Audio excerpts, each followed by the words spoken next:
के बिहार दौरे को लेकर करेंगे। पीएम मोदी के मधुबनी दौरे को लेकर पटना के बीजेपी दफ्तर में बिहार एनडीए की बैठक चल रही है। बैठक में दोनों डिप्टी सीएम के साथ जेडीयू के कार्यकारी अध्यक्ष और संजय झा और केंद्रीय मंत्री ललन सिंह भी मौजूद हैं। एलजेपी रामविलास से राजू तिवारी बैठक में पहुंचे हैं। बैठक में पीएम मोदी के बिहार दौरे को लेकर मंथन जारी है। मीटिंग में पीएम मोदी के कार्यक्रम को सफल बनाने की रणनीति पर चर्चा की जा रही है। बिहार बीजेपी की चाहे जितनी बैठक कर ले या पूरा भारत सरकार का कैबिनेट अभी से लेकर चुनाव तक यहाँ रहे, चुनाव परिणाम 2015 जैसा होगा। मैं दोबारा इस बात को बोलता हूँ और बार बार बोलता हूँ कि इस बार जेडीयू साफ होगा और भाजपा हाफ होगी। चाहे जितनी कवायद कर ले, चाहे जितना प्रयास कर ले, चाहे जितना भी ये बैठक पर बैठक कर ले, एनडीए के प्रति अब बिहार की जनता, अब बिहार के लोग विश्वास नहीं कर रहे हैं। नेतृत्व जिस तरह से अचेता अवस्था में है वो स्पष्ट रूप से दिख रहा है।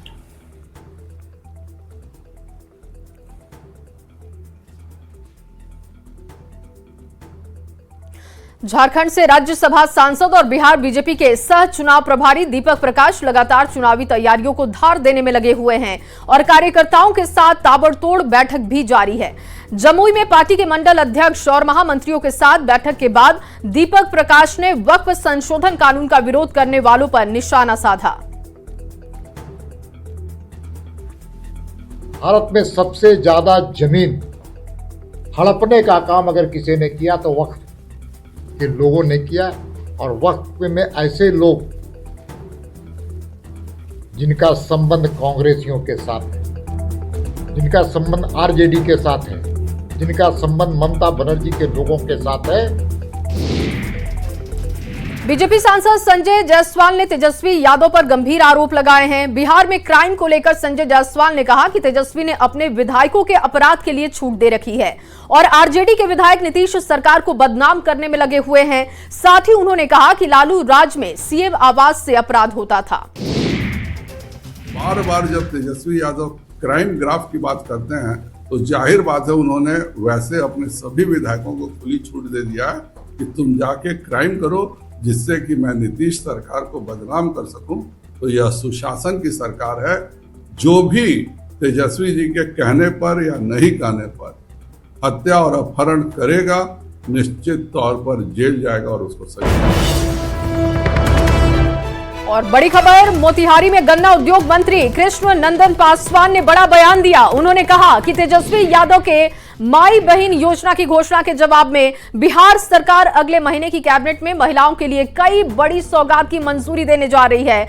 महिलाओं को हर महीने 2500 रुपए मिलेंगे। साथ ही वृद्धा पेंशन और विधवा पेंशन की राशि 400 से बढ़ाकर 1200 से 1500 रुपए के बीच की जाएगी। औरत को जो 35 बरस से नीचे है, 40 बरस से और 18 बरस से ऊपर 2500 रुपया डायरेक्ट उसके खाता में। और वही योजना नाम चाहे जो हो, नामकरण जो हो, वही योजना अगले माह में बिहार सरकार लॉन्चिंग करने जा रही है। हमारे अभिभावक या चाची जो वृद्धा पेंशन की आशा पर कि हमको महीना में कुछ मिल जाएगा, बड़ी आस लगा के लोग बैठा था और 400 रुपये का राशि उनको वृद्धा पेंशन से यहाँ सरकार अगला माह में सरकार घोषणा करने जा रही है कि 400 रुपये की राशि से हम 12 से 1500 के बीच में लोगों को देंगे। यह बहुत बड़ी योजना है। वही गन्ना उद्योग मंत्री कृष्ण नंदन पासवान के खुलासे पर सियासत भी गर्मा गई है। मंत्री की घोषणा पर एनडीए के नेता खुलकर नहीं बोल रहे हैं। वहीं कांग्रेस और आरजेडी के नेता मंत्री के बयान पर चुटकी लेते हुए दिखाई दिए। नहीं तो वो तो कैबिनेट की बातें पहले बताने का तो उनको अधिकार नहीं है। और जहाँ तक इसकी बात है, हमारे नेता नीतीश कुमार जी ने हमेशा हर वर्ग का ख्याल रखा है। महिलाओं के लिए उन्होंने सबसे ज़्यादा काम किया है। तो जो वेलफेयर की योजनाएं बन रही हैं या बनना है वो सब माननीय मुख्यमंत्री उसके लिए अथोराइज हैं घोषणा करने के लिए, और हमेशा से वो करते रहे हैं। जनता जानती है कि आज अगर बीजेपी और जेडीयू कुछ घोषणाएं कर रहे हैं तो सिर्फ तेजस्वी प्रसाद यादव जी की नकल कर रहे हैं। जुमलेबाज और पलटू के साथ साथ अब आप नकलची भी हो गए। अब कब पलट जाएंगे और कब इन घोषणाओं को जुमलेबाजी कह देंगे, पूरी जनता समझ गई है। बिहार में विशेष राज्य का तो दर्जा लाया नहीं गया। बिहार की महिलाओं के तलवा में कील ठोक करके छोड़ दिया जाता है। आप इस पे कुछ बोलते नहीं है माननीय मुख्यमंत्री जी। बिहार सरकार की कितनी कैबिनेट मीटिंग खत्म हो गई, कई योजनाओं की बातें करके चले गए, ठंडे बस्ते में सब पड़े हुए।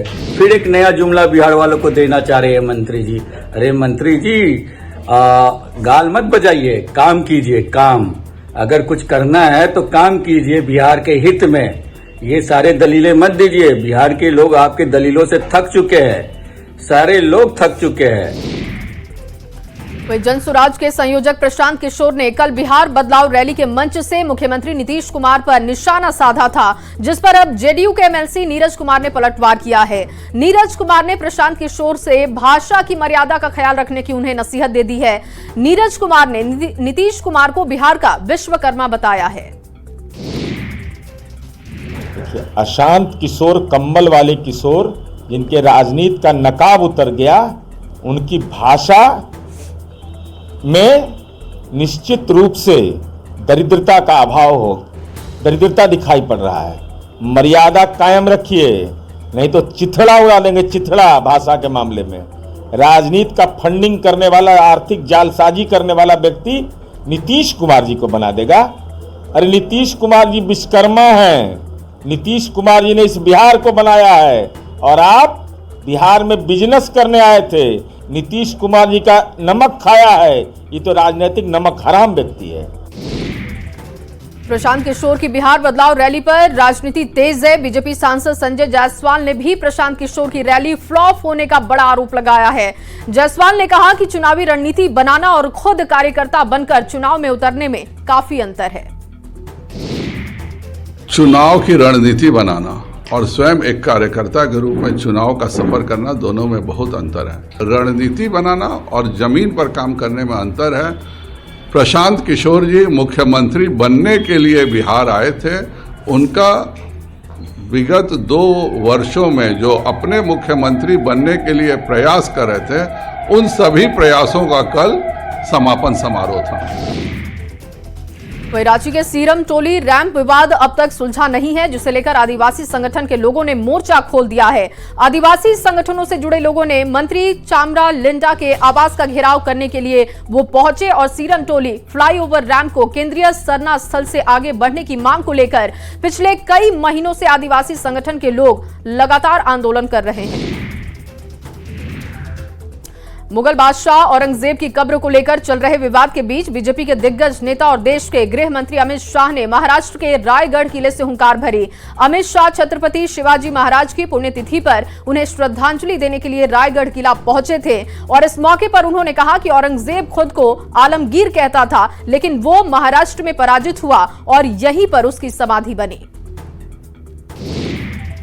शिवाजी के बाद औरंगजेब जब तक जिंदा रहा, उसके सामने लड़ते रहे, जूझते रहे, यहां तक कि अपने आप को आलमगीर कहने वाला व्यक्ति महाराष्ट्र में पराजित होकर यही उसकी समाधि बनी।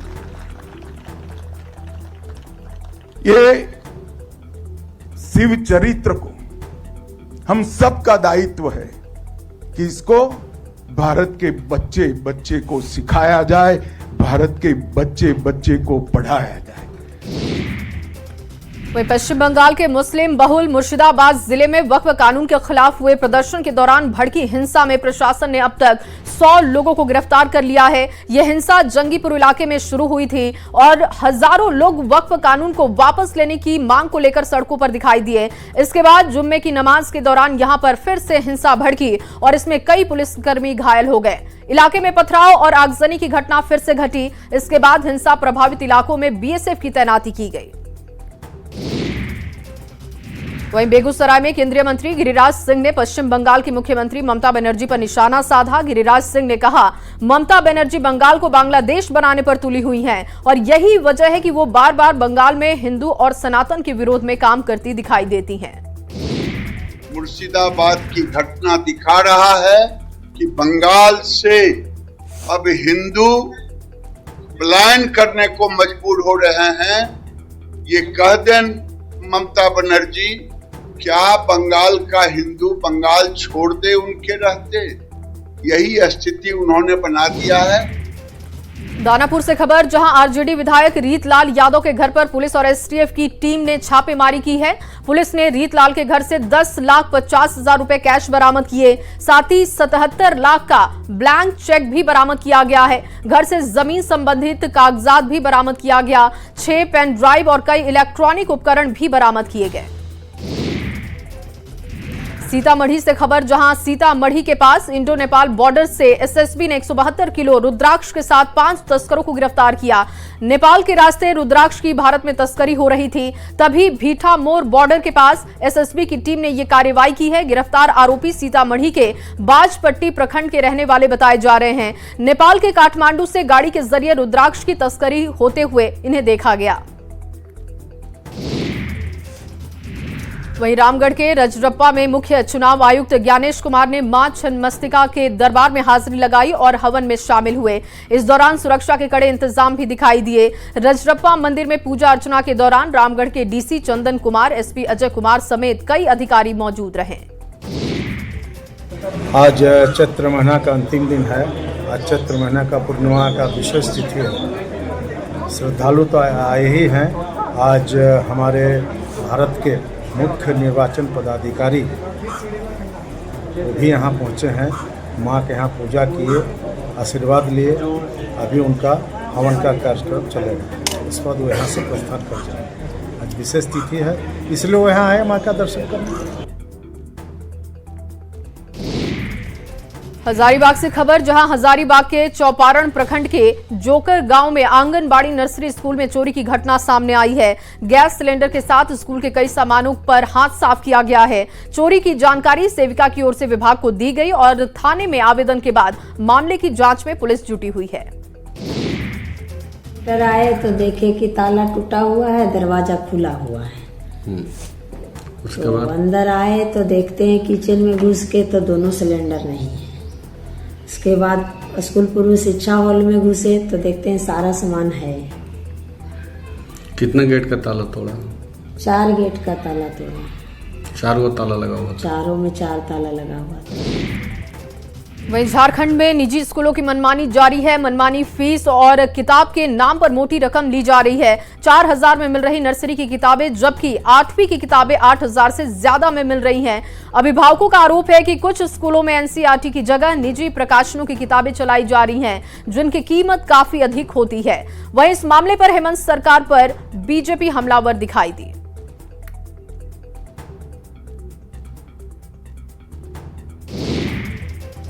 सवाल है कि आखिर इनकी मनमानी रुकेगा तो।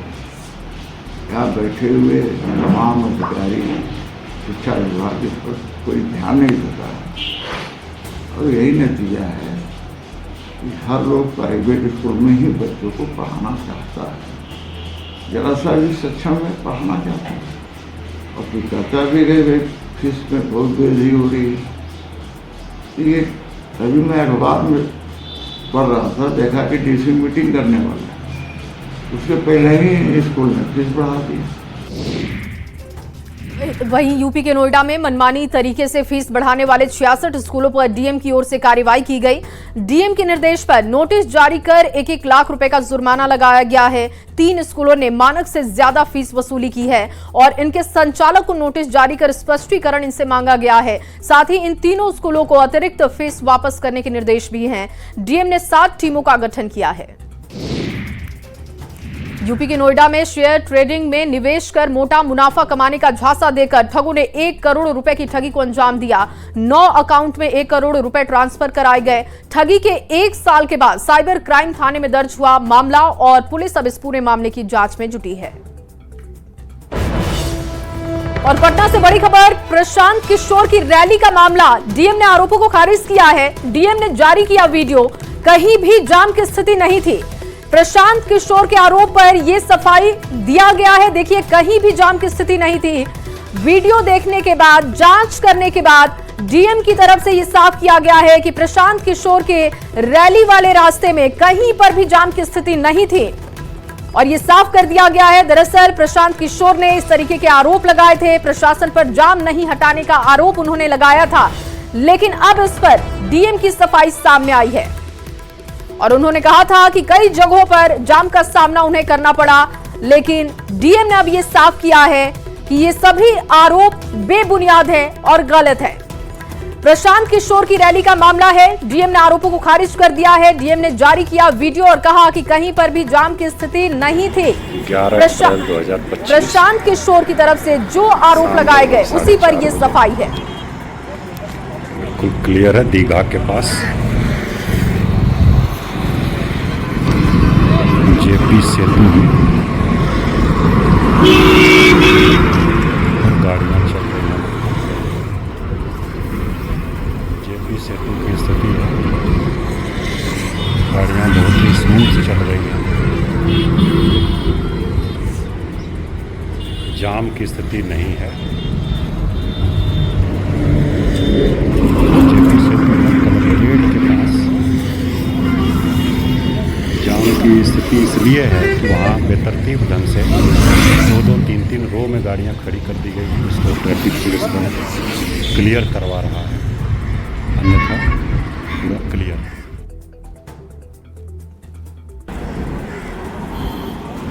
जेपी गंगा पथ 11 अप्रैल 2025 शाम लगभग 4:30 बजे, बिल्कुल क्लियर है, दीघा के पास जेपी सेतु में।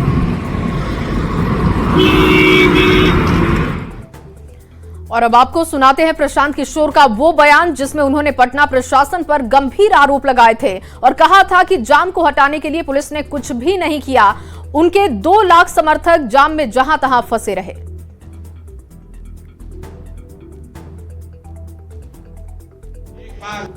आपसे माफी मांगने के लिए आया हूं। आज हम लोग यहां 5 लाख से ज्यादा लोगों को लेकर ये सभा करने वाले थे। पिछले 4 घंटे से प्रशासन के हाथ पैर जोड़ रहे हैं।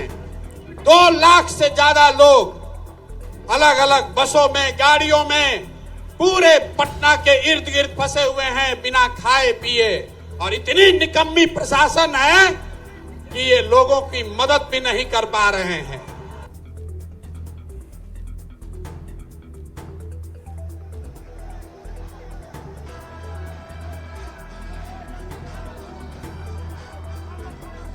जय बिहार आपको बोलना है, जय जय बिहार, जय बिहार। एक बार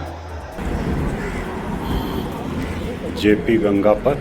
तो देखिए, लगातार आपको बयान भी सुनवा रहे हैं और वीडियो भी आप देख रहे हैं जो आरोप प्रशांत किशोर ने लगाए कि उनको जगह जगह पर उनके समर्थकों को जाम का सामना करना पड़ा, लेकिन अब पटना डीएम का कहना है कि इस तरीके की कोई स्थिति नहीं थी। उन्होंने एक वीडियो जारी किया है, 4:30 बजे का वीडियो, वो ठीक रैली से पहले का वीडियो बताया जा रहा है। जेपी गंगा पथ 11 अप्रैल 2025 4:30 बजे, बिल्कुल क्लियर है, दीघा के पास, और डीएम की तरफ से यह वीडियो जारी किया गया है। दूसरी तरफ जो आप तस्वीर देख रहे हैं उसमें वो अपने समर्थकों को संबोधित करते हुए दिखाई दिए। नंद सागर जन सुराज के प्रवक्ता इस वक्त हमारे साथ फोन लाइन पर जुड़ चुके हैं। नंद सागर जी, बहुत स्वागत है आपका न्यूज 18 बिहार झारखंड पर। देखिए, आप लोगों ने आरोप लगाया कि आपके समर्थकों को जाम का सामना करना पड़ा, बिना खाए पिए समर्थक गाड़ी में बैठे हुए हैं, प्रशासन निकम्मी है, इस तरीके की बात आप लोगों ने कही। डीएम की तरफ से वीडियो जारी किया गया जिसमें वो बता रहे हैं कि बिल्कुल रास्ता क्लियर था। क्या कहेंगे आप इस पर? देखिए, ये बिल्कुल बात साफ है, जैसा प्रशांत जी ने भी कहा कि जाम की स्थिति वाली बात नहीं है। यहाँ पे बात ये है कि प्रशासन के द्वारा जानबूझ करके कई सारी गाड़ियों को रोका गया ताकि किसी भी तरीके से एक माहौल बनाया जा सके कि इनका जो कार्यक्रम था वो फेल हुआ। जबकि ऐसा कुछ नहीं है। आपने देखा होगा लाइव, जो भी गांधी मैदान में पहुंचे थे, सबने देखा कि लोग आए, लेकिन उस संख्या बल में नहीं आ सके जिस संख्या बल में हम लोग एक्सपेक्ट कर रहे थे, क्योंकि गाड़ियां कई जगह रोकी गई, जिसकी वजह से बहुत ज्यादा डिले। लेकिन नंद सागर जी, वही वीडियो तो उन्होंने जारी किया है 4:30 बजे का। जेपी गंगा पथ 11 अप्रैल 2025 4:30 बजे बिल्कुल क्लियर है दीघा के पास। ये वीडियो उन्होंने जारी करके दावा किया है, लेकिन दूसरी तरफ आप लोग कह रहे हैं कि आपके समर्थक फंसे थे वहां पे। कहीं ऐसा तो नहीं था कि समर्थक थे नहीं, बस बताना था कि बहुत सारे समर्थक थे जो पहुंच नहीं पाए? गाड़ियां नहीं पहुंच पाई, आखिर क्यों नहीं पहुंच पाई? जेपी सिर्फ ये बात जेपी गंगा सिर्फ पथ की ही नहीं है, कई जगह गाड़ियों का आवागमन में रोक लगाया गया। चेकिंग के नाम पे कभी रोक दिया गया, कभी जाम के नाम पे कि ट्रैफिक मूवमेंट है, इस तरीके से रोका गया ताकि लोग समय पर ना पहुंच सके। गाड़ियां कई सारी थी जो वेट कर रही थी, जिसकी वजह से आप जो आम जनता जिनको परेशानी थी उनसे बात करेंगे तो क्लियर हो जाएगा कि किस तरीके से प्रॉब्लम फेस करना पड़ा लोगों को। भूखे प्यासे बसों में, गाड़ियों में इंतजार करना पड़ा। चलिए, बहुत शुक्रिया आपका अपनी बात रखने के लिए और न्यूज़ 18 बिहार झारखंड से जुड़ने के लिए। और इन्हीं तमाम खबरों के साथ इस बुलेटिन में बस इतना ही। आप बने रहिए न्यूज़ 18 बिहार झारखंड के साथ।